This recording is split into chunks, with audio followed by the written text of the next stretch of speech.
Hello दोस्तों, स्वागत है आपका अपने YouTube चैनल भीम आर्मी में। दोस्तों, आज हम जानेंगे डॉक्टर बाबा साहब अम्बेडकर जी के बारे में, जिन्होंने हमारे समाज के लिए कितनी लड़ाइयां लड़ी और हमारे लिए संविधान लिखा। तो दोस्तों, वीडियो को ज्यादा से ज्यादा शेयर करें, लाइक करें और चैनल को सब्सक्राइब जरूर करें। आइए जानते हैं बाबा साहब के संघर्षों के बारे में। डॉक्टर भीमराव रामजी अंबेडकर, जिन्हें पूरी दुनिया बाबा साहब के नाम से जानती है, उनका जीवन केवल एक व्यक्ति की कहानी नहीं बल्कि संघर्ष में जन्मी एक क्रांति का नाम है। उनकी जिंदगी का हर पल अन्याय के खिलाफ, समानता के लिए, शिक्षा के अधिकार के लिए, सम्मान के लिए और मानवता की जीत के लिए समर्पित रहा। 14 अप्रैल 1891 को मध्य प्रदेश के महू में एक गरीब महार परिवार में जन्मे बाबा साहब जातिगत अपमान, सामाजिक बहिष्कार और अमानवीय व्यवहार की सबसे क्रूर वास्तविकताओं का सामना पहले ही बचपन में कर चुके थे।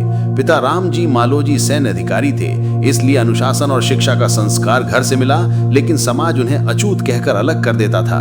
स्कूल में उन्हें पानी नहीं छूने दिया जाता, शिक्षक भी उनकी किताबें हाथ नहीं लगाते, उन्हें क्लास में बैठने के लिए चटाई तक नहीं मिलती। एक बार पानी पीने के लिए उन्हें पीपल के पत्ते से पानी पकड़कर पीना पड़ा, ताकि उनकी छाया तक कुएं को अपवित्र न कर दे। ये वही बच्चा आगे चलकर भारतीय संविधान का निर्माता बना, पर उस छोटी उम्र में भी उनके भीतर एक लौ जल रही थी, शिक्षा ही स्वतंत्रता है। इसी सोच ने उन्हें संघर्षों के बीच आगे बढ़ाया। बचपन की गरीबी और अपमान ने उनके अंदर दृढ़ता पैदा की। वे पढ़ने में हमेशा उत्कृष्ट रहे। माता भीमराई का निधन हुआ, घर की स्थिति बदतर हुई, लेकिन पिता ने पढ़ाई नहीं रुकने दी। आगे चलकर Columbia University, London School of Economics और ग्रेज इन में जाकर दुनिया की सबसे ऊंची डिग्रियां अर्जित की।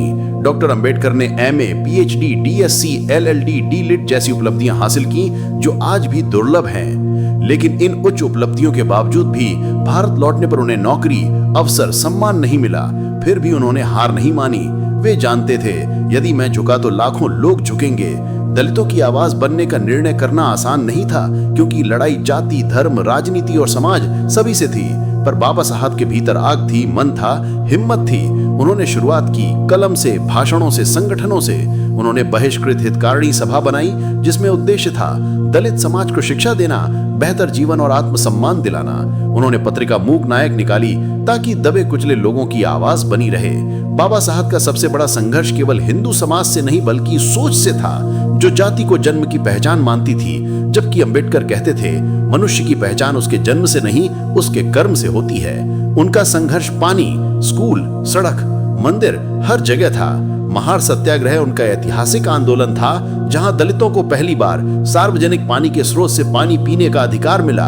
नासिक का कालाराम मंदिर सत्याग्रह धार्मिक समानता की लड़ाई थी, जहां उन्होंने कहा, अगर मंदिर में ईश्वर सबका है तो प्रवेश भी सबका होना चाहिए। गांधी जी और अंबेडकर के विचार कई जगह अलग थे, पर उद्देश्य दोनों का समान था, भारत में समानता और स्वतंत्रता। गोलमेज सम्मेलन यानी राउंड टेबल कॉन्फ्रेंस में अंबेडकर ने ब्रिटिश सरकार और भारतीय समाज के सामने दलितों की राजनीतिक प्रतिनिधित्व की मांग रखी। यहाँ उन्हें अलग निर्वाचन क्षेत्र मिला, लेकिन गांधी जी ने इसका विरोध किया। अंततः दोनों के बीच हुआ पूना पैक्ट भारतीय राजनीति का एक मोड़ बना।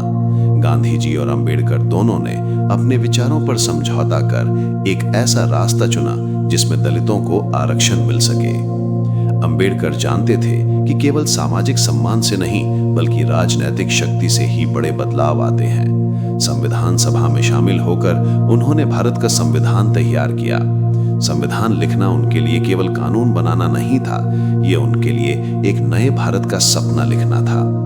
उन्होंने संविधान में समानता, अधिकार, स्वतंत्रता, शिक्षा, आरक्षण, सामाजिक न्याय और मानवाधिकार जैसे प्रावधान शामिल किए, ताकि कोई भी व्यक्ति जाति, धर्म, लिंग या जन्म के आधार पर अपमानित ना हो।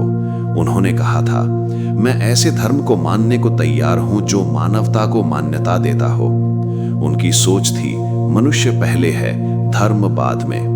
उन्होंने महिलाओं के अधिकारों के लिए हिंदू कोड बिल बनाया, जिसमें महिला को संपत्ति, तलाक, विवाह और स्वतंत्रता का अधिकार देने का प्रयास था, पर इसका विरोध हुआ। उन्हें अपमान झेलना पड़ा, इस्तीफा देना पड़ा, पर उन्होंने झुकना नहीं सीखा।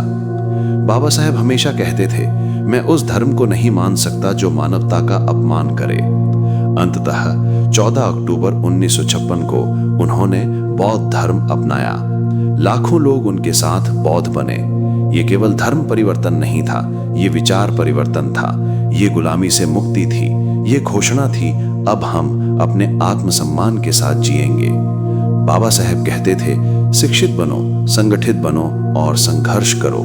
यही उनका जीवन मंत्र था। उन्होंने केवल संविधान नहीं लिखा, उन्होंने करोड़ों लोगों को आत्मसम्मान दिया, पहचान दी, आवाज दी। वे दलितों के केवल नेता नहीं थे, वे मानव इतिहास के सबसे बड़े सामाजिक सुधारकों में से एक हैं, जिन्होंने साबित किया कि एक व्यक्ति भी व्यवस्था बदल सकता है यदि उसके भीतर आग हो। अपने अंतिम दिनों में उन्होंने कहा, मेरा जीवन एक संघर्ष है और ये संघर्ष तब तक जारी रहेगा जब तक ये अन्याय की व्यवस्था समाप्त नहीं होती। 6 दिसंबर 1956 को उन्होंने अंतिम सांस ली, लेकिन उनके विचार आज भी जीवित हैं। उनके सपनों का भारत तभी पूरा होगा जब समाज में समानता और मानवता वास्तविक रूप से स्थापित होगी। बाबा साहेब किसी एक जाति, समुदाय या वर्ग के नहीं, वे पूरे भारत के संविधान, न्याय, समानता और स्वतंत्रता के प्रतीक हैं। उनका संघर्ष दुनिया के लिए उदाहरण है कि परिस्थितियां चाहे कितनी भी कठिन क्यों ना हो, शिक्षा, हिम्मत और संघर्ष से इतिहास को बदला जा सकता है। और अंत में वही सच रह जाता है जो उन्होंने कहा था, मनुष्य महान अपने कार्यों से होता है, जन्म से नहीं।